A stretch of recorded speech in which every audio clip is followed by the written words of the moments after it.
કચ્છમાંથી નકલી ઈડી અધિકારી અબ્દુલ સત્તાર ઝડપાયો હતો અને એને લઈને હવે રાજકીય ગરમાગરમી શરૂ થઈ છે। ગઈકાલે હર્ષ સંઘવી ગૃહ રાજ્ય મંત્રી દ્વારા એક ટ્વીટ કરવામાં આવ્યું હતું અને એમાં આ અબ્દુલ સત્તારના ફોટા આમ આદમી પાર્ટીના ખેસ સાથે, આમ આદમી પાર્ટીના નેતાઓ સાથે, કેજરીવાલ હોય કે પછી અલગ અલગ નેતાઓ સાથે મૂકવામાં આવ્યા હતા અને આમ આદમી પાર્ટી સાથેનું સીધું કનેક્શન મૂકવામાં આવ્યું હતું। ઈસુદાન ગઈકાલે સાંજે સંદેશ ન્યૂઝ સાથે તેમણે વાતચીત કરી હતી આમ આદમી પાર્ટીના પ્રદેશ પ્રમુખ અને એમના દ્વારા કહેવામાં આવ્યું હતું કે અમારી પાર્ટીનો એક જૂનો કાર્યકર્તા છે પણ અબ્દુલ સત્તાર જૂનો ખેલાડી છે, મોટો ખેલાડી છે। હવે ઈસુદાને આજે ટ્વીટ સામે કરી છે અને એમણે ભારતીય જનતા પાર્ટીના નેતાઓ સાથે અબ્દુલ સત્તારના ફોટા મૂક્યા છે અને રાજનીતિ ગરમાઈ છે। એની સાથે સાથે એક વાત એ પણ સામે આવી રહી છે કે બની શકે કે આમ આદમી પાર્ટીના નેતાઓની પૂછપરછ પણ થઈ શકે।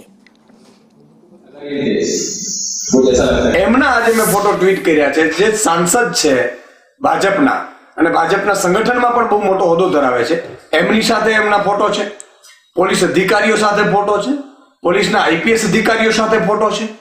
તો એનો અર્થ શું થયું ભાઈ હર્ષભાઈ? આ તમારી કઈ ગેમ તો નથી ને?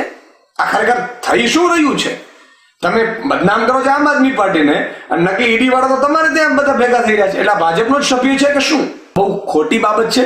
તમારે સાંસદ સાથે એમના ફોટો છે, તમારે ખુલાસો કરવો જોઈએ કે એમના સાથે શું સંબંધ છે? નકલી ઈડી બની અને આમ આદમી પાર્ટીનો મહામંત્રી પકડાતો હોય કચ્છનો, ત્યારે ઈસુદાનભાઈ લાજવાની જગ્યાએ ગાજી રહ્યા છે। એ વ્યક્તિ પોતે કબૂલાત કરે છે કે જે હું નકલી ઈડી બનીને પૈસા ખંખેરતો હતો એના 10% ભાગ હું આમ આદમી પાર્ટીના નેતાઓને આપતો હતો ગુજરાતના।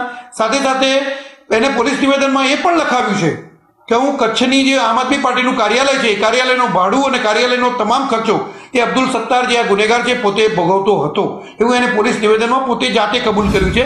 મેઇન માસ્ટરમાઇન્ડ તરીકે અબ્દુલ સત્તાર માંજોઠી એમની જે સંડોવણી નીકળી છે અને જે અત્યારે બધા આરોપી 11 દિવસની રિમાન્ડમાં છે।